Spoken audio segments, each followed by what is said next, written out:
Hello everyone, Alistair Gold here. Yeah, that wasn't too shabby, was it? That's how you start a Tottenham Hotspur season, with a bit of swagger, a bit of style, strength in depth, ridiculous fitness. At the end of that match, Southampton were absolutely flagging while Tottenham looked like they could have kept on playing. Maybe apart from Harry Kane, who was having a bit of a cramp situation going on. But that's understandable because he's still kind of working away and working hard. But on a whole, terrific performance, really. After that little kind of setback in the first, 12th minute, I think it was, it happened. Spurs played really well, really well. Could have scored a lot more goals. And we can say in this moment, while I'm filming this, that Tottenham are top of the league, albeit in a very fledgling table, very early table. Some teams haven't played, of course. And don't worry, I'm not taking it seriously. I'm not really saying that Spurs are top of the league. Well, they are, mathematically. But that was a good day. Good day. Nice sunny day at the Tottenham Hotspur Stadium. It's just one of those days where you're kind of walking along doing a bit of a zippity-doo-dah kind of whistle as you go, because it was perfect for football. The crowd were absolutely up for it. We're going to talk about a little bit later the difference between, I feel like, the crowd in the stadium and maybe the voices on social media. How they don't quite come across as exactly the same things. It was a brilliant atmosphere. Second highest crowd since the stadium opened. It was terrific. Some real standout performances to talk about as well. So let's delve straight into it. And we're going to talk about one little bit of transfer news as well. So first off, Antonio Conte made it very clear that what he wanted from Tottenham this season was he wanted other teams to worry about Spurs. He wanted them to really not want to play Tottenham. And do you know what? That thought came straight into my head when I was sitting there in the press conference room afterwards. Ralph Hasenhüttl came out first. And he just looked like a man who'd been essentially slapped down on the opening day of the Premier League season, which is pretty much, unfortunately for him, what happened. And, Conte wanted teams not only to fear Spurs, but also worry about the fact that what they had on their bench and how they could just change the game at any time, especially in a season when you're allowed to bring on 5 substitutes. And I just listened to Hasenhüttl talking. It's difficult to say. That should be a drinking game. Ralph Hasenhüttl talking. And everything Conte had said, I could hear being said back by the Saints boss. So here are his quotes. It felt a little bit like the opponent switched into the next gear and we cannot follow after the first 25 minutes. This was frustrating to see how big the gap is between the two teams. After the first goal, we had the feeling they were absolutely in the game, and then they smashed us with their crosses and we couldn't defend in the way we wanted to. This was definitely not the way we wanted to see it. We had a good start, we were brave, we tried to play forward, we had some good moments and scored a good goal. Everything was going in our direction, but then it felt the opponent switched into next gear and it became comfortable for them. And when he was asked about Spurs specifically, he said, strong side. They are playing for the Champions League and for titles.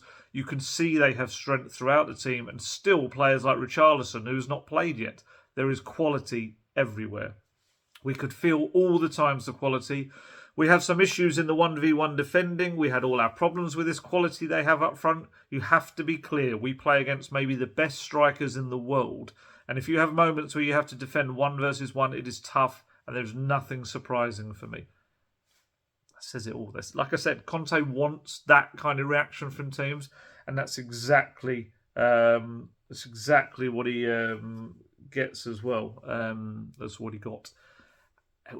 Superb, absolutely superb. Honestly, a very enjoyable day at the Tottenham Hotspur Stadium, and it just felt like everything Spurs have been working on in pre-season was there to see. All of the little combinations, the moves, and we'll talk about this later, but those 7 months of foundations laid by Conte already, they were just there for everyone to see. And I know there was a little pre-match meltdown by some, and again, we will discuss that because Conte said some really interesting stuff kind of on that note as well. And we'll talk about that, and we'll talk about that in relation to other clubs as well. Maybe some people have been singing praises over summers, pre-seasons, rather than actual kind of performances, I guess it were. So, yeah. Funnily enough, the game started really brightly. Spurs were pressing high up the pitch. Intensity was great. The crowd was superb. Like I say, they were playing a little bit new, it's new kind of rock music before kickoff. Can't Smile Without You was gone. And this little bit of rock music was played while they were reading out the teams. Then it went to Glory, Glory, Tottenham Hotspur as they were about to start. I don't know kind of what's happening with the music. If anyone knows what that little piece of rock music was, tell me. I wondered whether it would be something like Guns N' Roses because they played there or something. I don't know my rock music too well. It's probably the one area that I'm not as up on as other areas. I've got quite eclectic music taste, but yeah, rock's not too many bits in there. But yeah, so Spurs started well. There was good intensity to their play. They looked bright. They were probably looked the more dangerous team. And then Southampton just had that kind of their first foray forward, really. Obviously, cross from the left, into the box, James Ward-Prowse, bouncing shot. I don't know whether Hugo Lloris was unsighted or not, or maybe just the bounce it had caught him out. I don't know, but obviously they took lead 12 minutes in. But it was one of those games where nobody got down, nobody got deflated, no one thought, oh God, here we go. It was almost like, oh, well, that's a blip. And they just kicked straight on, and the crowd was superb. The crowd really pushed them on. 61,732 fans inside the stadium yesterday. Like I say, which is the second highest attendance since the stadium opened. The first one was the North London Derby towards the end of the season, which obviously was another incredible atmosphere as well. And interestingly, it was Spurs' first 3 p.m. Saturday kickoff in 973 days. I think it was the Burnley match. Was the last one back in, was that 2019? Just mad that it's been that long.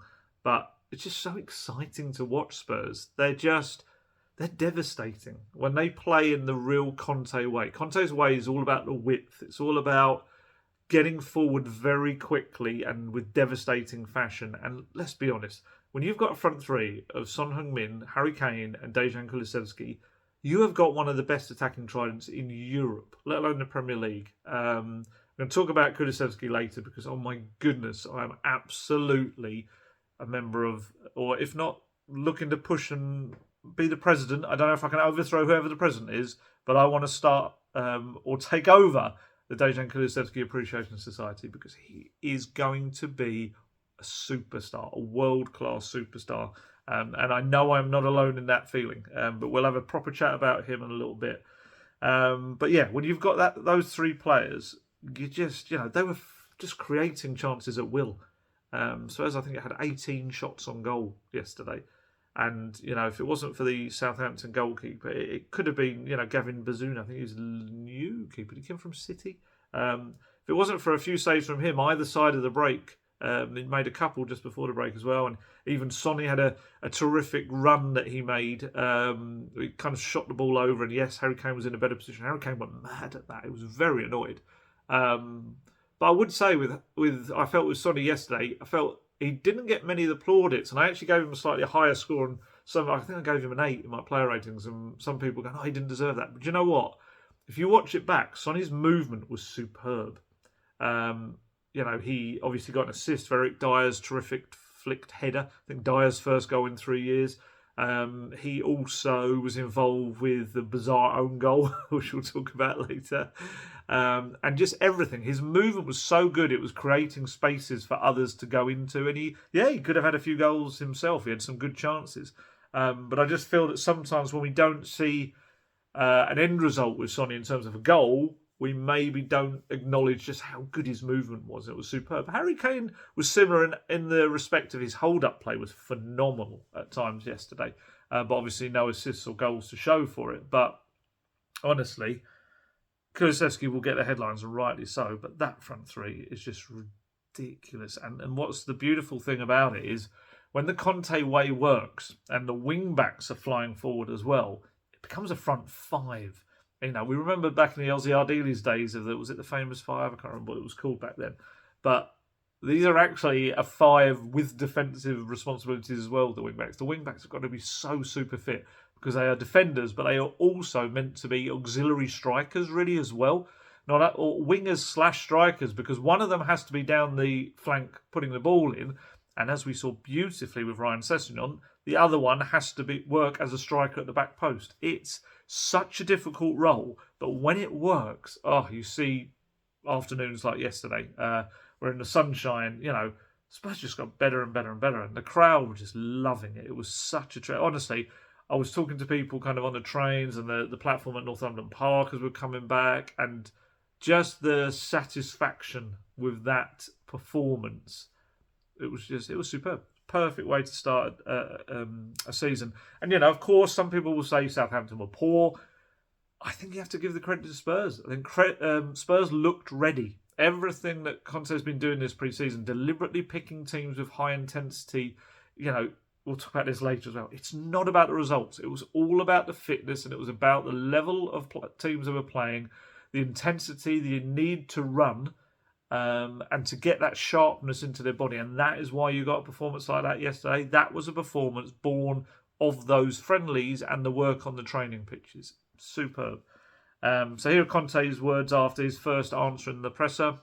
It was a really good start for us. It was really important to have this reaction. After 15-20 minutes, we were 1-0 down, despite starting well with great personality and good possession to create many situations to score. But then to stay 1-0 down was really important to see the reaction of my team.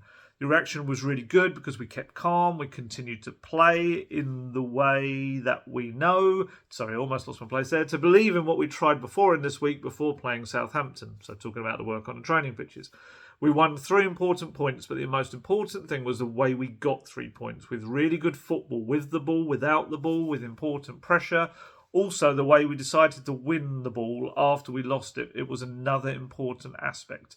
We're working to implement football knowledge over the last season. For sure, today we have seen this team has 7 months of work on its back. I always say this. This season we are starting with 7 months of work, and for me it's very important because I can go another step in another situation to implement football knowledge and try to be stronger.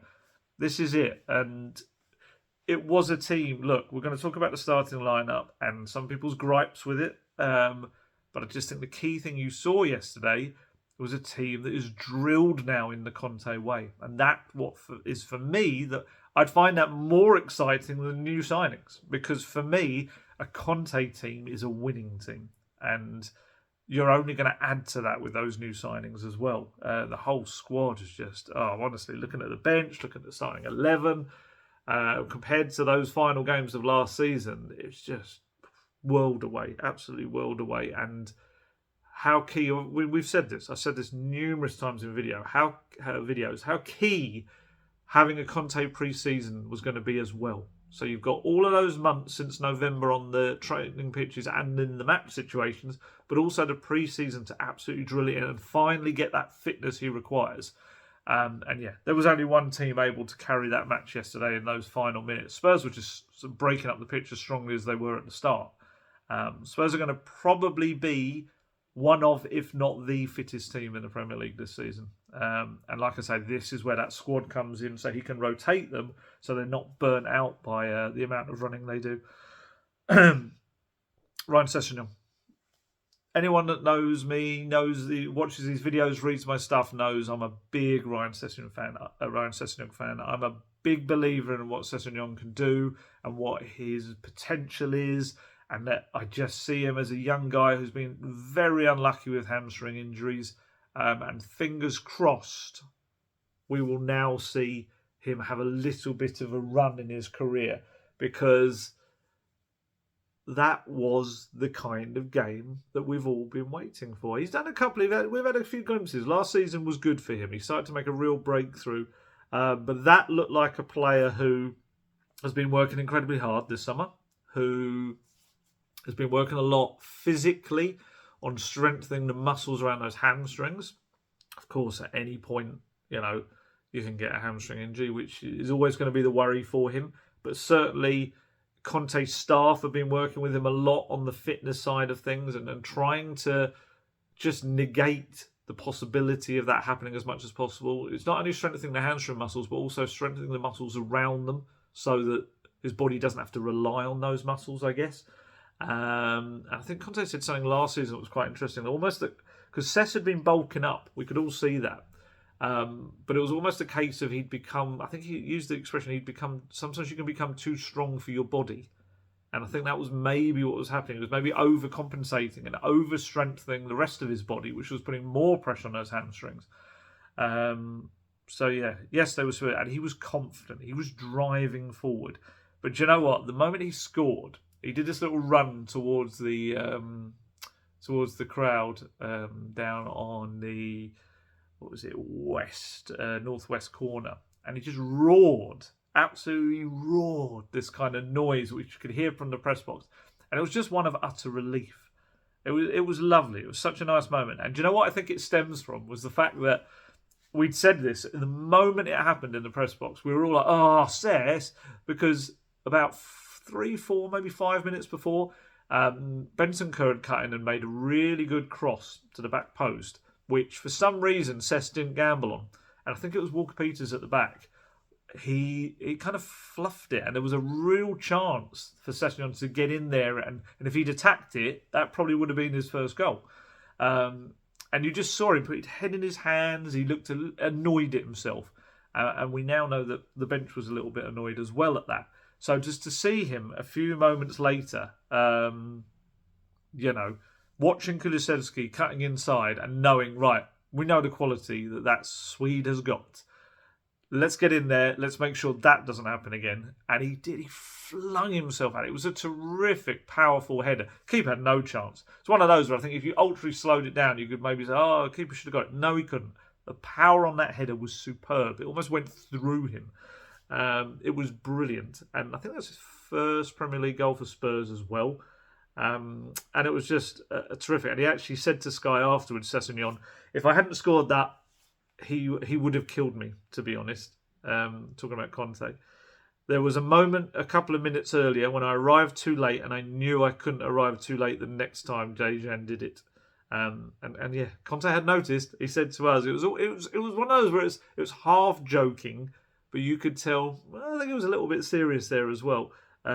He said, if you remember, maybe 5 minutes before there was a cross and he was behind his opponent. On the bench, we were really upset with him because he has to attack the second post and find the right position. After 3 minutes, then he scored and we were pleased and we celebrated a lot because 5 minutes before, he wasn't in the same place to score. Today, he scored another goal. He was always in our offensive position. It was good. I'm happy for him because he has great potential, but he has to show this potential. And I think that's the thing with Sess.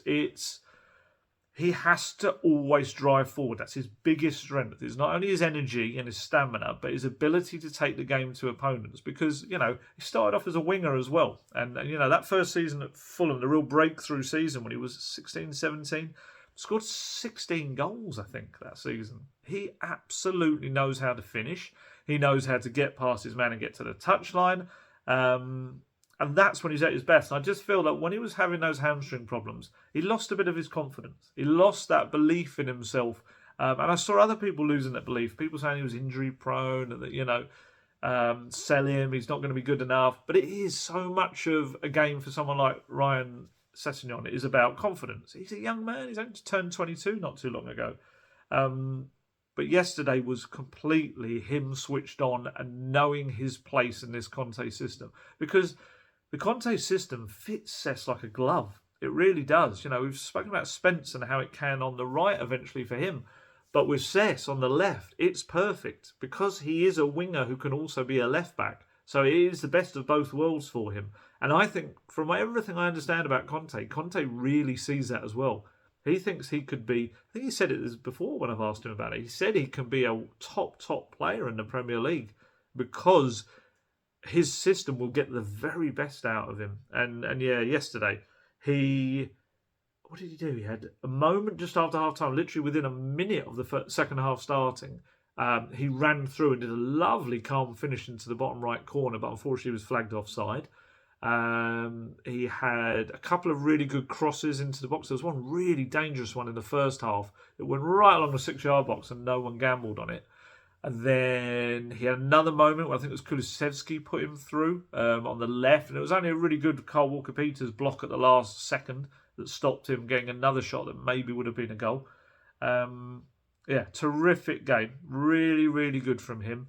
And that's what we want to see. That's what we want to see. And I think there's another edge to it, because I think he knows there's real competition there now.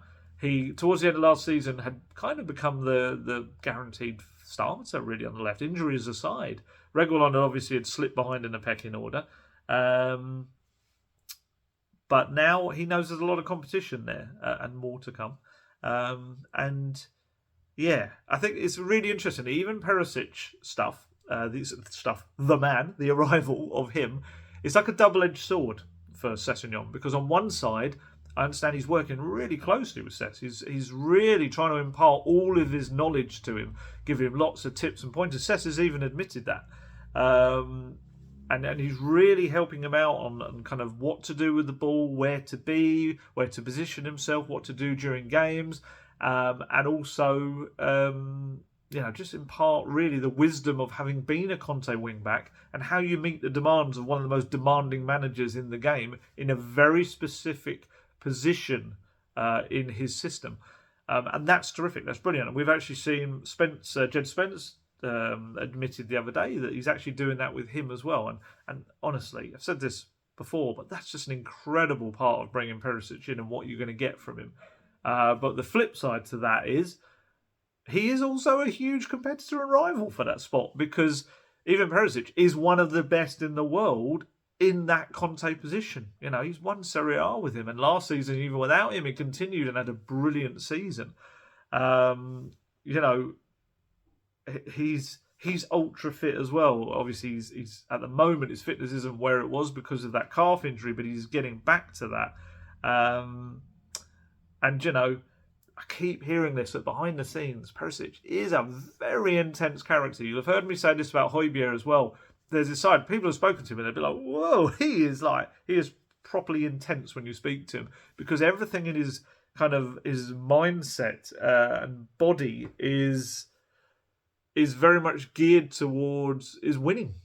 And his CV shows that. This is a man who's won the Champions League, Serie A, Bundesliga twice with 2 different clubs. I think he's won domestic trophies with 4 different clubs. He is an incredible player. So Cesc knows that that's going to be a battle half. He has to put in performances like he did yesterday every single week to essentially try to keep Perisic out, because once Perisic gets in and gets sharp, he will think that that's his position to keep as well. And that is the beauty of the Conte squad. He can rotate away, and you've got 2 top options for that left wing-back spot. And there is going to be another, because it comes in the shape of 19-year-old Destiny Udogie, one of the best names ever in football. It is his destiny to come to Tottenham. Udinese left wing back. I understand the Spurs are confident that deal is going to be tied up in the next few days. I think we're talking about roughly 22 million. That includes add-ons as well. But he will go back on loan. This is one of these. Back on loan to Udinese. Should have said where he's actually come from. This is one of those opportunity deals that we speak about. You will have heard me talk about it in the past. Spurs always operate in 2 different ways in a transfer market. There's the set plan. There's the plan for, right, we need this position, that role. We need to bring in new people for that. And if we lose this person, we bring in that person for that. That's one set way of doing it. It's for the now. The other way that they approach a window is, right, here's a list of the top young players that we've really got an eye on and we really like. And if, for some reason, an opportunity arises with any of these, we should really make a move and secure them for the future. We've seen them do it before. Sometimes it works out handsomely, like it did, let's say, Dele Alli. Dele Alli, of course, now it's a different thing. But in those years after, whatever you want to say about Dele Alli nowadays, in those 3-4 seasons or 3 seasons after Spurs signed Dele Alli for just 5 mil, as the song goes, he was one of the best young players in Europe. And they got him at a ridiculous price. And if they'd sold him at his peak, 100 million, 150 million? It would have been an extortionate amount of money. And that's the kind of way Spurs look at it. So Pape Matar last season, they're hoping that will be another such deal. Getting in there quickly, sign him while everyone is looking at him, but for a price. that is good, and then you loan them back. I'd say it hasn't worked out thus far, but Brian Hill is another one like that. And weirdly, again, another one that didn't work out. And this is the gamble of it all. I'd say Sergio Reguilon was one. Sergio Reguilon at that point, was he 22, 23? A little bit older than the kind of age range we're talking, but it was one of those deals where they didn't necessarily need a left back at that point. But he was a young player that they'd kept an eye on, and the opportunity came up to buy him. And I just thought, oh, do you know what? Let's go for it. It's one we can't miss out on. And it hasn't worked. Of course it hasn't. And that's the flip side to it. It's calculated risk because of the lower prices, although Reguilon was a little bit more because he was a little bit older. But it is just, it's tying up stars for the future. And that's also got to be part of what football clubs do. They all do it. But with Destiny Udogie, he is Italy under-21 international. I think he's got 4 under-21 caps. But there's a feeling that after a terrific season for Udinese last season, he is very close to becoming a full senior Italy international under Roberto Mancini. And it's no coincidence the top 2 fullbacks, wingbacks, whatever you want to call them, for goal contributions to Serie A last season were Ivan Perisic and Destiny Udogie, and both will be Tottenham Hotspur players. It's no coincidence whatsoever. Apparently, Paratici and Conte both have high hopes for him. The problem with Brian Hill, of course, as Conte pointed out, was although he is one of the brightest young talents in Spain, whether he's actually physically suited to the Premier League is another thing. You won't have that issue with Destiny Udogie, 6'1", well-built lad, very talented, skillful player, great engine, plays as a left wing-back for Udinese, so knows that role, and they believe that, they can mould him into a player kind of ready for it. He was born in Verona. Last season he got, I want to get the numbers right, I think I've written them down. Yes, 5 goals and 3 assists, although on Who Scored, actually, they had him as 4 assists. I don't know what's happened there. But very much, he's only 19 and very much seen as a kind of big star in the making. A lot of clubs across England and Italy looking at him. I think Man City were also looking at him as well. But I think Spurs' willingness to be able to let him go back to Udinese is going to be was a big factor, and also his willingness to play for Antonio Conte, which, if you want to read a little bit into that, he was coming next summer. So there's a player who is very much the impression that Conte will be around beyond this summer. So take that as you want.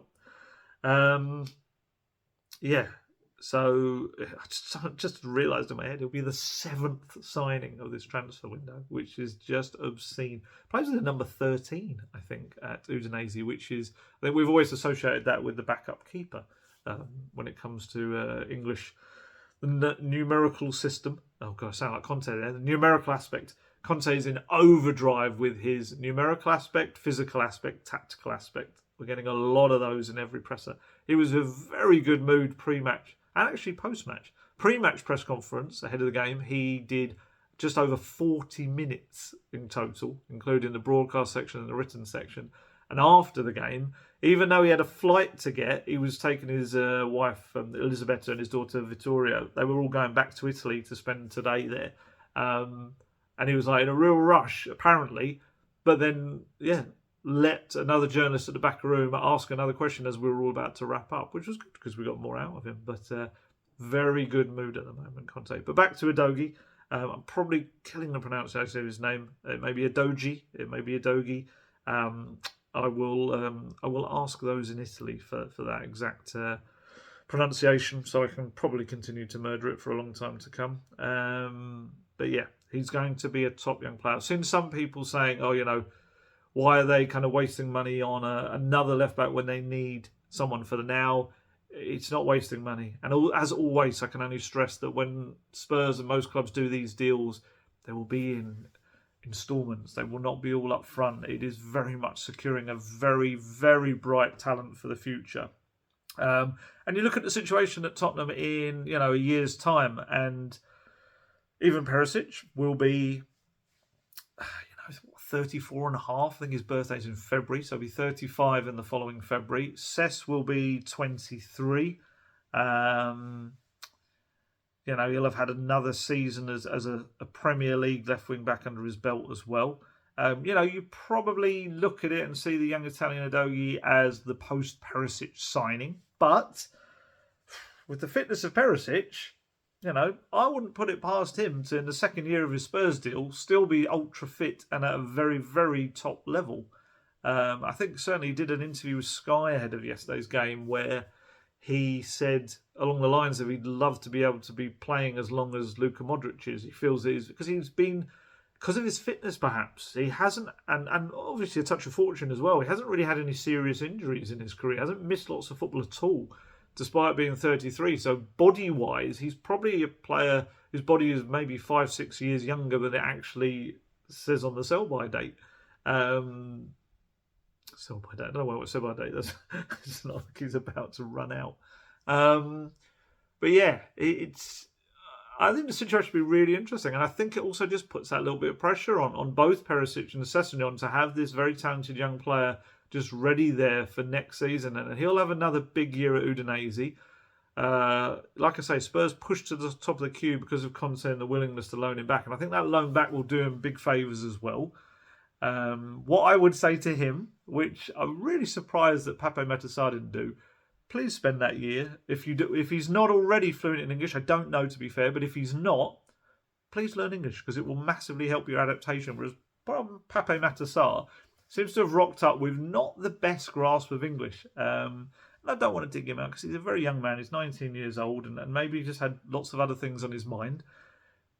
But for me, and maybe this is just as an older man talking, maybe when I was that age I would have been the same, but yeah, I would have maybe spent that year, knowing I had a year until I was moving to England to play for a team in the Premier League, I might have tried to learn a bit of English to make sure that I could settle very quickly into the new culture and adapt. It may be that you just struggle to pick it up, and it's easier in practice once you're there. It may be that Spurs had told him there is a possibility that you may head straight back out on loan, so he thought he didn't need to. But yeah, I would say to Destiny Udogie, not that you'll ever know I've said this, but if you don't know English, really, I'd learn it. It'll be very helpful to you. Because even like talking to Clement Longley the other day and his fantastic English, if you haven't seen my interview I put up with him the night before the match, Friday night, honestly, he came up and he said beforehand, he's a very pleasant guy, Clement Longley. He said, I must apologise about my English, it's not so good. It was brilliant. It was brilliant. And, and as speaking, I'm absolutely being hypocritical because I'm someone that really wished I'd pushed my language skills at school, and I'm doing Duolingo now to learn Italian because I know my wife has the dream that one day when we're old and grey we'll retire out to somewhere around Lake Garda and see out our days there. So that sounds awful. It sounds like I'm learning Italian for the end of my life. I'm also doing it because I love going to Italy. Italy's class. But yeah. Massive tangent there. Apologies for that, but you know what I mean. So yeah, it's a big push for Sessegnon as well. Another one, knowing that this guy is there, because ultimately, if Perisic were in a good place in a year's time, and Sess maybe had struggled or had more hamstring injuries, maybe he would be the one at risk next summer. So that was why this was a big performance and a big boost for him, and something that he can really grasp onto and continue. And I asked Conte about Sess after the game, and there's a feeling within the club that he really loves, and Conte said it really himself, he loves this combination of the young left wing back and the older wing back and the way that they're combining and kind of helping each other. And so when I asked him after the game, he said, I'm really pleased for Sess because we are working very well with him, especially on the physical aspect, because in the past his player had many injuries and after 1 or 2 months, then again, injury, muscular problems, but he's working well and we're giving him stability in the physical aspect now. I think it's very important that we signed a player like even Perisic because Sessegnon, Sess, can see the way, he always calls him Sess, a bit like he calls Matt Doherty Matthew, can see the way to learn something about even. We are talking about a very important player and even a top player. Sometimes it's good to bring into your team players, even if they are a bit overage, if they're a good player with experience, they can bring this experience to improve young players in your squad. I think Sessegnon is doing this. I was really pleased because today he played a good game. Emerson played a good game and now we have to continue in this way. So yeah, big day for Sess, delighted for him, and I really hope this is the start of a terrific season for him, because there were some murmurs in the press box of potentially there could be an opportunity for him. If he has a terrific few months, maybe he becomes a surprise contender to push his way into that England World Cup squad. And it is very early days. I must stress, it's very early days. And these were just murmurs. But you can kind of see that maybe that's the role, with a little bit of uncertainty in that England squad. And if he were to push on, England under 21 international, they're very well aware of him. And England, they may well play with a back three and wing back. So that could be a little bonus for him. Look, first of all, he's got to concentrate on Spurs. He's got to concentrate on being injury-free for a period of time. But who knows what this season could hold for him, because he's got the talent. He really has. He is incredible potential, and he always has. I've been a big fan of his since kind of watched him in those early days at Fulham, and I'm just thinking Conte's got a man that can really unlock him and everything he can do. So Conte talks about Emerson there, and do you know what? The whole right-hand side for Spurs yesterday was just phenomenal, especially second half. I felt Emerson really, really pushed on in the second half as well. And yes, I am praising Emerson. I know there's some people that think I really don't like Emerson. I do like Emerson. I just know his limitations, and I love to see matches like yesterday where I think his enthusiasm almost overrides those limitations, which is fantastic. And I must stress, limitations are only in the attacking sense as well. So let's start with Kulusevski, because it's so easy to forget that he only turned 22 3.5 months ago. It's just obscene how talented he is. He looks like he's been playing in the Premier League for years, and that is a massive credit to him. And it was really interesting. Someone asked Conte in the press conference. It was Matt Barlow from the Daily Mail. Asked Conte in the press conference yesterday about he almost a throwaway line about the players that he'd signed this summer and the characteristics he looked for in his players. So Matt asked him, well, what are those characteristics in new signings? So he was talking about the signings they'd made this summer, but you could absolutely apply this to Kulusevski. So he said, the characteristics are to play intense football and to play this type of modern football. The player has to have quality. It is normal he has quality, but at the same time he has to be strong physically, a good engine, stamina, because this league is very, very difficult. It is totally different to other leagues, and we need players with this characteristic to have quality, but to be strong physically and to run a lot, to bring intensity during a game, because I like to press, but you need to have a player strong to do high pressure and then this type of football. It's Kulusevski. Kulusevski has it all. Other than, I'm not going to say slow either. He's not the fastest, but he still does have that little moment of acceleration, which I think takes him away from players. But he's a creative flair player who's not a luxury, because he has that size and strength. He's got wonderful technique, but he's also got that little bit of magic. We think back to Spurs wingers of the past, likes of David Ginola, and I think Kulusevski's also got that bit of magic, but allied with, well, Ginola, to be fair, was very strong as well, but maybe didn't have that work rate that Kulusevski's got allied to that as well. And how often do you get a creative force, a playmaker, who believes that hard work is central to everything he does? That's a huge thing to have. It's a massive credit to him. And you might remember, I kind of asked him out in Israel last weekend, or it was the Friday before the match, about, his kind of need to suffer. He said once that I love to suffer. So I kind of asked him about that and where that comes from, and also whether that had been worked well with Conte's grueling training sessions. And he told me out in Israel, it's amazing. It's really amazing to have pain everywhere. And he said this with no sarcasm, by the way. This was absolutely meant. I think it's a fantastic thing to have that pain, I love to work hard, because everything in life comes from working hard. It's a little bit difficult, of course. Nothing is easy, but this is what you have to do to become a champion. He is so grounded. He's a terrific guy to speak to, honestly. Even just in that press conference, asking him a few questions, he was fascinating. I'd love to get a sit-down interview with him, because you've probably all seen that podcast he did where he was talking about that last game of the season against Norwich and falling out. He's very funny as well. He is, honestly, he's like a far older player in the body of a 22-year-old in terms of his understanding of the game, his knowledge of it, but also the maturity with which he speaks about the game as well. He's fascinating, and also his position as well. Remember, I asked him about his best position, and he said then, it's a very good question. I've been thinking about this my whole life. I always thought of me being a number 10. I still think I am, but my best results as a football player have always come from being a right winger. So I don't know. In the future, we'll see where I'll be. Yeah, I can probably play wing back too. It's football. You want to help a good team. You want to play, enjoy, work hard, and have fun. And that's what he does out there. He does somehow combine working hard and having fun, which I'd like to think I tried to do in my job as well.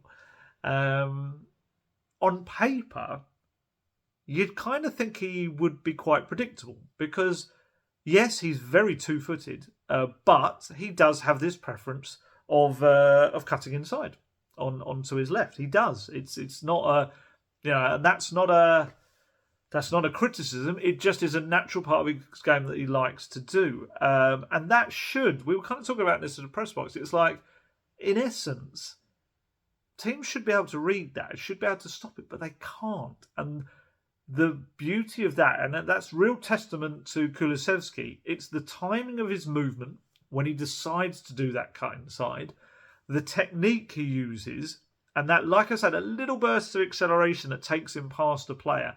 It makes it so difficult to stop him suddenly doing that turn inside, whether it to be to deliver a pinpoint beautiful deep cross like he did to Cess for the first goal, or whether it's to come inside and curl that lovely shot into the bottom corner from Emerson's pass as well. But the beauty of it is, because he's two-footed, they also can't fully commit to trying to stop him cutting inside, because at the same time, if he wanted to, he can go down the right and go to the touchline and put the ball in with his right foot. And that is the measure of a terrific young player. There's a real belief within Spurs that he is going to be world class. You think of what he's doing right now at 22. He's got 15 goal involvements his first 19 Premier League games. That's 9 assists and 6 goals. Since he arrived on these English shores, only Son and Kane have been involved in more goals than him in the Premier League. And, I think there might have been a bit of fear of the second season syndrome, and would clubs be aware that he also is a big threat? His first game absolutely blew that idea out of the water straight away, because it's just phenomenal. His loan deal will be made permanent next summer without hesitation. I think it probably will be made permanent because he'll meet certain criteria anyway. I'm hoping we should have the Romero announcement soon, actually, on his. I was trying to work out whether it would be today, because that will be past the year after the date that he was signed, August the 6th. We'll find out. It may be that I'm filming this, or in the upload time it may be announced. If not, it will be in the days ahead. I just literally suppose I've just announced the player of the match, and it was very fittingly Dejan Kulusevski. So that's perfect who we're speaking about. Conte and Paratici are massive fans of him. Conte tried to sign him when he was at Inter Milan. Paratici has now signed him twice. They love him, absolutely love him. And it was interesting because I got a nice Conte quote from him. I didn't think Conte's, because he didn't really talk about him in a press conference afterwards, but I noticed he did speak to the BBC. They asked about him. He said, he could have a brilliant future in front of us. When I read his interview, he said that he wants to become one of the best players in this role. I think this ambition is good if he matches this ambition with the humility to be humble and continue to work and continue to improve yourself. And that is Kulusevski in a nutshell. And the other thing I love about Kulusevski is his strength in not only in the attacking areas, but bringing the ball out from defence. The amount of times you will see him pick up the ball on the edge of the Spurs box, and he just kind of weaves in between players. His technique is so good. His ability to hold on to the ball, but also his strength in getting away and in between players. And what that does is it lays a beautiful foundation for one of Spurs' biggest strengths, which is getting away on the counter-attack. We know that that's where their strength lies because of the pace and their ability to run forward. We saw a couple of goals come from that yesterday. And with Kulusevski, he's just able to do that. He's very, very good at getting them away on that front foot as well, and then also bursting up the pitch to be there with them.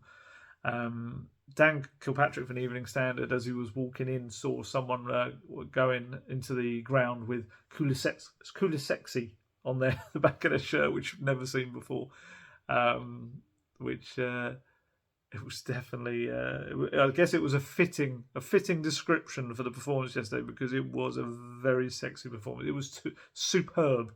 It was absolutely superb. And I know I've watched it since this morning. He got plenty of praise on Match of the Day as well, and he's going to be a huge player this season. And you're forgetting that you're adding Richarlison to that mix, and Lucas Moura able to come off the bench as well. And I think maybe another attacking player will come into that fold as well before the end of the window. That's options. That's what Conte wants. And honestly, it's very exciting. I think I've said that before, which came in a bit of a meme, but it is very exciting. But yeah, not just about Kulusevski down that right-hand side. Emerson Royale, I'd say he had a game of two halves, but overall a really, really positive display. Many of us, myself included, assumed that he would be the one to go this summer down that right-hand side. Conte's words kind of been quite interesting as well. I've asked him a couple of times about the right-wing situation, and on both occasions, I've got the sense that Matthew, as he calls him, Matt Doherty, is going to be his first choice. Because I guess with that experience, and he was playing incredibly well before that injury, and Conte, I think, really likes him. But he's not fit yet. He had that knee injury. Still in pre-season, had been a little pain in that knee, which is just a natural thing. That isn't to say it hasn't healed or anything. It's just a natural part of the progression of that injury, because he didn't have surgery on it. It was one where they felt that he didn't require it. It was ligament damage, but they felt that it could be got over without that, and that is happening. He is recovering, but it's just a case of getting that knee into tip-top condition, and him as well. And obviously, we know very clearly that Jed Spence is going to need time to learn the Conte way. Conte has made that very clear, and get himself in that super fit shape we talk about to be a wing back, because that is where Emerson probably wins out. That he's one of the fittest players at the club. We saw that with his lung-busting runs towards the end of the game yesterday. He genuinely is going to be absolutely outstripping most players in terms of fitness, because it's phenomenal, his work rate as well. Look, his skill set is well known. Look, he is a very solid fullback. He's good defensively. Like I say, he is super fit. What he makes up for, what he lacks in attacking decision making, I feel that he almost pretty much makes up for enthusiasm. And that sounds like that's patronising. It's not. It's meant to be more the fact that he is constantly driving forward. When I say about I want to see Cess doing that on the left all the time, you never have that issue with Emerson. He is constantly trying to push forward, and also because he knows he's got the fitness to get back as well. But ironically, in the first half, it was actually his defending that was probably not the strongest part, because he went to ground too early. Moussa Djenepo got past him, put that cross in for Ward-Prowse to volley home. And then when he was getting forward in the first half, I felt Emerson was rushing stuff. His deliveries weren't great. Probably the thing that changed it was just before half-time. He got into a good advanced position, and he prodded the ball through, had a shot on the turn, as it were, that the keeper pushed away. That was almost like that was a little switch for Emerson. He kind of produced something. And he really pushed on as well. It was probably the most transformed player in the second half. And you know what? Roaring was the thing. And the reason I say that was because he roared forward at every single opportunity. He had this moment where he roared at Djenepo after he made a really good sliding block to deny him in the Spurs box, as if to say, you're not doing that again, mate. And then when he came off, Conte roared in his face. It was really funny, and actually made Emerson crack up, and then Conte. I think he was just really happy with him. Because, he'd done a lot in that second half. He launched Spurs on so many counter-attacks. It was around the hour mark as well when he burst forward onto a loose ball, took it up. I think he passed it to Højbjerg, passed it to Son. Højbjerg's energy yesterday. I'm not probably going to go too deep into central midfielders, other than to say I thought Bentancur's technique and composure was just phenomenal levels yesterday. I thought Højbjerg's movement and energy was superb as well. He was really dominant. I think Bentancur's getting probably more praise out of the two, but I'd watch Højbjerg's performance back. He was dominant in there. So Højbjerg puts the ball to Son. Sonny looks up, thinking there isn't really anyone to pass to. And Emerson, to his massive credit, makes a really good run across. Ends up on the left-hand side. Sonny picks him out. He does, to be fair, it wasn't the greatest cross in the world because it wasn't going to anyone. But then we saw poor old Mohamed Salisu, or Salisu. I don't really know how he managed it. It's almost like one of those where you really should use your right foot and just hoof it away. But he kind of used his left. It wasn't really, it was almost a slice, almost just a weird touch that curled the ball backwards into his own net. So, do you know what really, I say really annoys me? It's not like I sit here and, or lie there awake at night going, no. But I don't understand why you don't get an assist for an own goal. I don't understand the logic behind it. You are still providing a pass that results in a goal. It's an assist, either way you look at it. But unfortunately, you do not. It's seen as a very separate event, an own goal, which meant Emerson misses out on getting assist for that, as he has, I think, maybe once, possibly twice last season as well. But to be fair, he did make up for it. He got an assist anyway, with a little run to the byline and pulling it back for Kulusevski to curl into the bottom corner. So, yeah, really positive from Emerson. It's interesting. There's a part of me that still feels that if Spurs were to get a good bid for him, they might accept it. Whether he would want to move or not, I don't know. If you're in a world where it meant nothing how big your squad was, I still think as a squad player, he's a very good option. But I just get the impression that even talking when I asked about the right backs on Thursday in the press conference before the match, you may be reading too much into it, but Conte spoke about Doherty, he spoke about Spence, and then he spoke about Emerson at the end. And it's kind of his praise. He was speaking about these good things about the other two, and also things they have to work on. And with Emerson, he just went, yeah, he's fit. As in, he's fit to play. And it was a bit like, okay. But to be fair, he's played him in every game. There's only one pre-season game he didn't start him in. Who knows? Who knows what the future holds? It depends what happens and what comes in. And I'm sure a decision will be made on Emerson. And I think he'll start against Chelsea because I think you'll need his defensive capabilities as well. I guess it's down to him. He needs to, a bit like Sess, we're just saying on the other side, needs to make himself undroppable. Because, of course, getting a lot of criticism before the match because of his selection. But he did very well. Especially second half, he did. And it kind of leads me nicely into social media, which has been a really interesting few days. And I think I've never seen a bigger divide between what I see on social media and what I actually see from fans in person than I did this weekend. It's been fascinating study of human behaviour, social media behaviour, because, look, don't get me wrong, social media is rarely to be used as a barometer for kind of logical thought. It's just not. It's not a place where that is commonplace. It's more of a place of overreaction, constantly shifting emotions. One player is the worst player ever. The next game, he can become a cult figure and one of the stars, one of their favourites. The biggest thing I've found was just how fascinating it's been to see people utterly change their opinions based on friendlies. That was the first bit that I found bizarre. So, just in case anyone's not aware, in the game, managers do not care one bit about the results of friendlies. They don't. Whatever they would tell you, they'll say maybe sometimes, it's nice to get a win for, momentum and all of that. But really, they don't care. And this is from, I used to cover football at non-league level, League 2 level. They would tell you exactly the same. Whether they won or lost, doesn't matter. It's almost like it's an extended training session. It's working on fitness. It's working on shapes, patterns of play, things like that. It means nothing.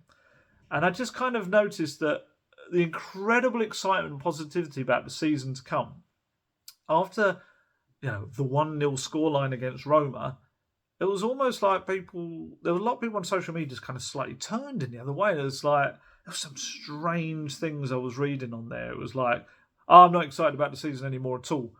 And then you saw the new signing's been a waste of money. What's the point? We haven't really improved the team at all.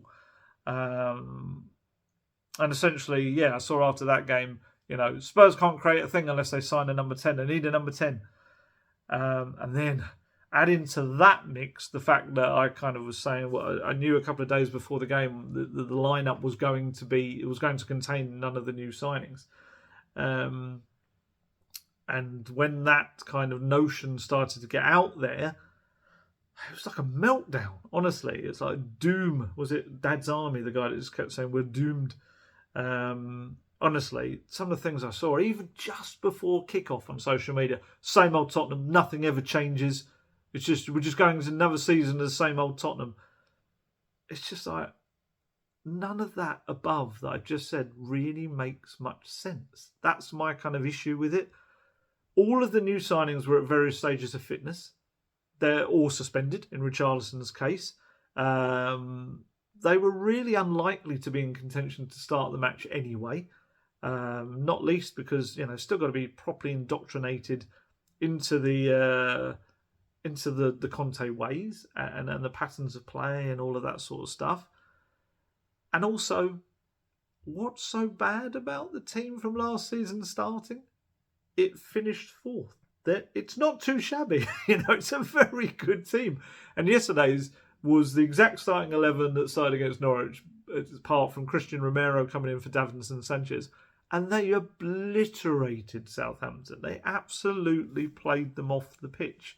The friendlies, as I was saying, they're extended training sessions. And I've said earlier, Conte specifically picked those teams because he wanted tough opponents that are renowned for their own intensity and pressing in matches, which would make Spurs do the same.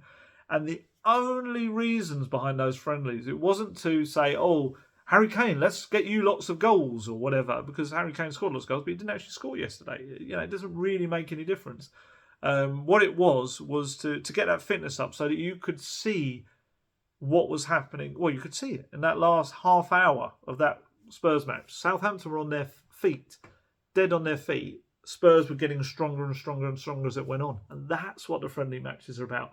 Yes, against Roma, there was Roma sat back and there were moments where it was not really breaking them down, but you can't get away from the fact that it was a friendly.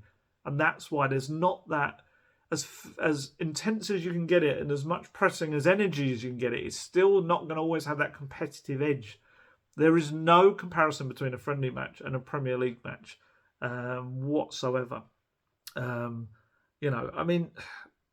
don't really like to talk about other teams particularly in this. This is about Spurs, but I think it's a good comparison to make that I saw ahead of Arsenal's game that there was loads of almost over-the-top praise for Arsenal's results in pre-season. When honestly, people at Arsenal, even Arteta, whatever he would have said in public, privately would have been saying, well, it's not about the results. It's about what I'm trying to implement in these training games and in these friendly games and everything. And Arsenal's got a lot of goals in pre-season.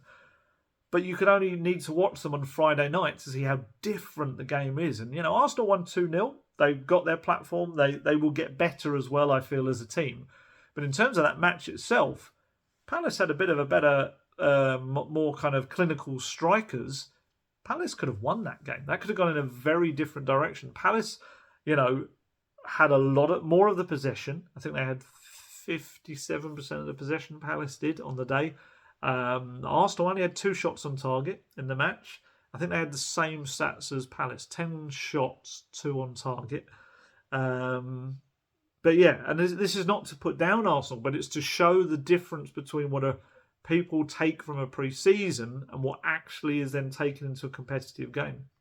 Because for Conte, all of his work was being done on the training ground. But also, as he keeps saying, in the 7 months before, that he's been working with those players as well. And I just felt there was a massive overreaction to the Roma game. Because let's be honest, everyone's saying, we can't create anything, we're not going to be able to do anything without a number 10. It's completely ignoring the fact that actually Conte doesn't really play with a number 10, as in a classic number 10. He calls the 2 people either side of the striker number 10s, but they're kind of not. Because they will spend just as much time being out on the wings as well. Most of Spurs' chance creation comes from the wings, whether that is those two players going out to the flanks, or the wing backs bombing on and putting in the crosses and then being on the other end of them themselves from the other side. Spurs against, these are the numbers for Spurs against Southampton. 18 shots at goal, 8 on target, 4 that went in the net, 58% of the possession. It's not a team that's struggling to get past players, opposing teams whatsoever. It's social media. That's what it does. There's a lot of good things on social media. I have a lot of fun on there, enjoy some of the conversations, but you also get just this weird kind of almost like mob panic about stuff. And you know, Conte he wants to change the whole mentality. This whole idea that it's about the team and about that starting 11. And he wants to change that not only within the club, but also the mindset of the fans outside, I think, as well. He wants everyone to understand that the entire, it would be now 16 players that you can have take part in a match. He wants everyone to know that all of them will be of similar quality and constantly rotating. And it's not about that set starting 11 that starts every game, because, you know, in a big club, there's multiple options and any of them can start every game. In a smaller club, there is a set 11 that pretty much plays every week. And that is what he wants to get away from. Spurs had that mentality before. He wants it to switch to clubs that he's been at before. The Chelseas, the Inter Milans, the Juventuses, the teams like that. Just look at that bench. Look at that. The bench didn't... Because I saw that. That was another criticism, wasn't it? That, we bought 6 players, but none of them are improving the team. The team is the squad. That's the point. And eventually those players, when they're indoctrinated fully into the Conte way, many of them will be in that starting 11. You know, some of them may even play against Chelsea. Probably not because of the performance against Southampton. But as he's going to point out himself in a few quotes that I've got to come, Spurs in September are going to be playing 3 games a week. And that is when this team will very much be mix and match. To get overexcited about none of them, that they are improving the team, because that team is a constantly evolving and changing beast of hopefully a similar quality, whatever the 11. And that's kind of point. It's really difficult to understand. And apologies, I don't want to sound like I'm getting frustrated in trying to explain it, because it's something that I have to get my head around as well. It's not something I've been used to at Spurs. We have been very much well aware of what Spurs set 11 has been, and that idea is now to be destroyed, really. But I think the key yesterday was looking at that bench. That bench yesterday, towards the end of the last game of the season, there were 4 academy players. There was 1 match around because Brandon Austin was on there as well. There were 5 academy players out of the 9, just kids that really Conte couldn't turn to. Yesterday, it was just the strongest bench I've maybe ever seen at Tottenham. To put this into context, he had to leave 7 senior players out of his matchday squad, and that's not including Oliver Skipp, obviously, who's got that injury. Be back in a couple of weeks' time. And to be fair, all of the new boys that came on actually contributed in little ways towards the end. Clement Longley played a lovely through ball with that beautiful left foot towards Son late on. Yves Bissouma fizzed a shot just wide right at the end. He also did have, his first involvement was a yellow card for an iffy tackle. Perisic worked hard. He was the one that got a little bit longer than the rest. He brought on all 5 subs. Doherty and Lucas also came on late on as well. I think the real proof to me that social media bears so little relation to the fans, the actual fans inside the ground, was what I saw. You know, on the train going there, you could feel the buzz, the excitement as I'm walking up from Northumberland Park. I could feel the excitement around the ground. People were so looking forward to the game inside the stadium. The noise was just, like I say, the noise was ridiculous. The anticipation, the excited chatter. Singing. God, there was one moment where they sang Conte's name. The entire stadium sang Conte's name, and rather than the little clap he normally does, he kind of turned towards the South Stand. He was like really geeing them up. It was just brilliant atmosphere. So to have seen before the game and the days before, and also after the team was announced, is same old Tottenham. Same old Tottenham right now isn't too bad. It's a Conte Tottenham. It's a different kind of Tottenham. And I just felt like it was a real disconnect. And also hearing Conte saying, he said to us at the head of the game, it's like he was told that the fans were excited. He was like, they should be. I'm really excited as well. Conte is very excited about what Tottenham can do this season. He knows that with City and Liverpool, you've got that ridiculous quality. But I think he genuinely thinks that Spurs are going to do something special. He called himself, he said, I'm a realist, but I'm also a dreamer. And he's not the only one, if you're going to wrongly paraphrase the song. So yeah, I just hope, I know it's not going to happen, but I'd love it if just social media also just took a moment. And this is not to paint everyone with the same brush on social media. There are a lot of very calm and objective people on social media that look at stuff properly and kind of analyse and see why things are happening. But there are very overexcitable people that go in completely opposite direction. And sometimes it also affects the moods of others because they're seeing people talk in a certain way. And I just find it's a fascinating study. It is. But what I would just say is, I kind of felt the fans there maybe understood that when you've got one of the best managers in the world who's won 5 top-flight league titles, cups galore, he might just know what he's doing. With no disrespect to the man on Twitter or the woman on Twitter or the kid on Twitter or me, especially. I've never been a top-flight manager or anything. I think Conte knows what he's doing. And he's the one with all the experience and coaching qualifications and everything. And it was kind of mentioned to him about fans being surprised about no recruits in his starting 11. And to be honest, better than anything I've just said, Conte lays it all out there. Me, I'm not surprised because I think that I use common sense. Because in this moment, we're starting a new season and the old players reached a big achievement last season to get a place in the Champions League. In the last 10 games, I think we played really well and we had fantastic results. My message was very clear, that I trust a lot in the old players, and in this moment they are more reliable than the new players because they need to continue to work with us and continue to implement their football knowledge. With the old players, I'm a step forward with them. For this reason, I prefer to count on at the start the older players, but I think it was right after this game and the final result. And at the same time, I really enjoy and I'm really happy because we have new signings that are going into our process and for sure they will help us to improve. But at the same time, they have to know that they have to fight and they have to give me the possibility to make rotations. Now we're going to play one game a week, but in September we start to play every 3 days. And for sure, we need to have rotation. But for a club like Tottenham, it's very important not to drop the level. Don't drop the quality when you make rotation. That was the first target, and I was very clear with the club about that, and the club was totally in agreement with me. And that's it. That's a key thing I didn't even mention earlier, that the new signings need to know they have to fight for their place. I think we all get very excited about new signings. I think almost a new signing is automatically better than whatever was there previously, despite the fact that Spurs finished 4th and did so in a hail of goals and not too many goals conceded as well. As much as what people will sometimes say on social media to the opposite, it's actually quite hard to improve Tottenham in terms of the starting 11. And I don't want to say it's a set starting 11, let's say the starting 11 from last season, it was a very strong starting 11. What you need to do is try to bring in players of similar quality, like I say, and then be able to rotate that starting 11. And that's when everyone will be pushed on with the competition as well. It's a new concept that I think everyone really has to try and get their head around. And I don't think we'll all get there.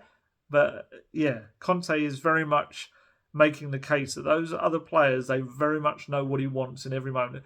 Being a Conte player is a tough gig. You have a very set instructions, and there's a lot of them. A bit like a quarterback in NFL. They have many, many different plays they've got to be aware of in their head. They've got to know exactly when the ball comes here, where am I going to be, where are the other players going to be. And the system is so reliant on every player knowing their job and position at a set moment so that the other players can, without even looking up, get the ball to them knowing they're there. It's such a tough one. And like I say, then on top of that, you've got the added physical elements for people like the wing-backs, the central midfielders, the 2 centre-backs on either side who have got to just have this crazy role of also getting up the pitch as well. It's unlike any other. So just plonking 6 new players in there and saying, chuck them in, lads, they can do the same job. It's not really that. It takes a while to get used to. And that's why it's so big that he's had these 7 months. And that is almost, it's like a transfer in itself. It's like, that's a big thing. And you can tell he's very excited about the fact that he's going into this season with it's essentially, I guess, a 7-month pre-season for him, but with the added bonus of they qualified for the Champions League. So they're kind of a step ahead maybe of where they wanted to be. It's like the cherry on top of the cake. So the irony is coming. Some of those fans saying nothing ever changes. It's the same old Tottenham. They're kind of missing the fact that the same old Tottenham is actually one of Tottenham's biggest strengths right now, because it's the Tottenham that knows Conte and what he wants. And that is a huge thing. So he likes to talk about those 7 months. Here's some of the more of the quotes he said after the game. We have to go step by step. It's very important to have 7 months of work at our back. For me, for the players with me, it will be very important because I'm not starting from zero. Honestly, in this moment, I have a big difficulty to answer what is our realistic target. We have to try to be stronger than the past, and we're working for this. Then we go game by game. Next week, we have a game like Chelsea, and with Chelsea last season, I've seen a lot of difference, a different level. We played 3 games in 12 days against them, and we lost 3 games and didn't score. They showed in those 3 games that they were much better, than us. Realistically, we have to wait before making a judgment for this season. And then he was asked about and the term was interesting, merely a top 4 finish be satisfactory for Conte with such lofty ambitions. And he had a bit of a chuckle because you could see he was thinking about Daniel Levy. And he said, but to finish top 4 in England is always a success. If you speak with the owner, and he laughed at this point, he's ready to sign every season to finish top 4, especially in England, because it means that with 6 top teams in England, if you finish top 4 last season, then United and Arsenal missed finishing in the Champions League. You know, Liverpool, City, Chelsea, maybe if a disaster doesn't happen, they stay there. So you fight. Then you know also the strength of United, but you have seen what Arsenal are doing with Arteta in these many years to improve the team. I thought that was quite an interesting little point about saying that. Essentially saying Arteta's had a lot of time. It's not easy, but I'm a person who has ambition, and I want to transfer the right ambition to my players with no presumption or arrogance. I only know one way to work, to continue to improve, and I think that if we continue to do this, we are stronger than last season. It's kind of all laid out there for you. It really is. Personally, I do think Spurs have got a real shot of maybe pushing for that 3rd place, and in doing so, will be kind of mixing it up at the top of the table if they do that. I do think a cup competition should be on their mind as well in terms of finally lifting a cup. But ultimately, it's about getting consistency. Like he said, it's about the rotation and being able to have a similar quality throughout the squad when he rotates. That will impact them in how they play across the competitions, not least when they have a Champions League game and then they have the Premier League games either side, because that team cannot dip. You can't focus on one or the other. It's got to be strong enough for both. And yeah, like I say, he said he's a realist, but he said he's a dreamer as well. And after this positive start, I think a fair few of those supporters will be dreaming a little bit as well. Because, can't stress it enough, Conte Spurs are a very different beast to the one before. What else? Little kind of a tidying up, loan roundup. We can start doing that now. Troy Parrott's played a couple of games for Preston, 2 goalless championship draws. They've been pleased with how he looks though, so just now for him to get off the mark there. Dane Scarlett has had a couple of bench appearances. He's got 15 minutes in the 3-3 draw against Sheffield Wednesday, 28 minutes in 0-0 draw against Lincoln this weekend. Yeah, for him it's just about getting to know I guess senior football at that kind of level. He will get starts. He will become a regular starter there as well, they expect. So I wouldn't worry too much that he's just had a couple of sub appearances. That will come. I think Joe Rodon today could make his debut for Rennes. They're playing Lorient in Ligue 1. They start the Ligue 1 season today, so keep an eye on Joe. You'd imagine he will start. He might not, but you imagine he'll make his debut at least. I think it might be on BT Sport possibly as well, so I might try and catch that later as well. And then the week ahead, Chelsea next. Like I say, because they've got that extra day, I think Conte has probably given them all a bit of a rest, which is why he's headed back to Italy last night with his wife and daughter. I've got a couple of days off because Tuesday is my birthday, which pretty much guaranteed that Destiny Udogie will be announced on Tuesday because it's the double whammy of being a day off and my birthday. Wednesday I'm off as well actually this week because my oldest is finally having her much delayed university graduation. It was delayed due to pandemic, the ceremony, so we're finally getting to go. That is a very early morning graduation ceremony, which I've never heard of being an early ceremony. So that's a trek up the country in the early hours. But yeah, it's going to be an interesting week. Presser probably on Friday ahead of the Chelsea game. And yeah, Chelsea's going to be a big match. It's going to be one where we'll get to see what state Chelsea are in, where how well they've adjusted to the changes they've had to make. And like I said, this is where Spurs' stability maybe could do them some favours. But always a tough game. And we'll see, Conte made a big deal last season about that important gap, as he kept calling it, between the two teams, and whether Spurs have managed to close that gap at all. We'll find out next Sunday at Stamford Bridge. So there you go. Right, I'm going to head off now. I'm going to enjoy the sunshine. It's a lovely blue and sunny day out there. Obviously happy because we had a very good match yesterday, and that is why I've been chatting away for however long about this. An hour and 15 minutes, crikey. Okay. So yeah, I'll try and do another video maybe Wednesday when I get back from the graduation ceremony. Maybe do a Q&A if you want to whack some questions in underneath. Maybe a Q&A would be a nicely timed thing for Wednesday as well, because other than Udogie, maybe we'll see some movement towards some outgoings this week. You'd think clubs will start pushing towards that now. League seasons are starting as well.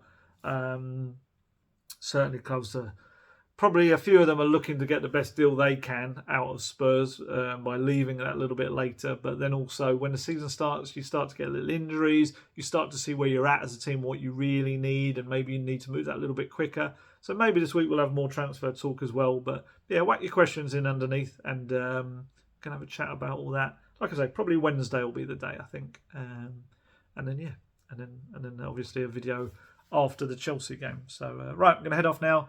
But yeah, happy times at the moment. Hopefully that is also reflected on social media as well as out there in the outside world. Big thanks to all the very nice people that I met during the day yesterday. Lots of very nice Spurs fans I had a little chat with when I could.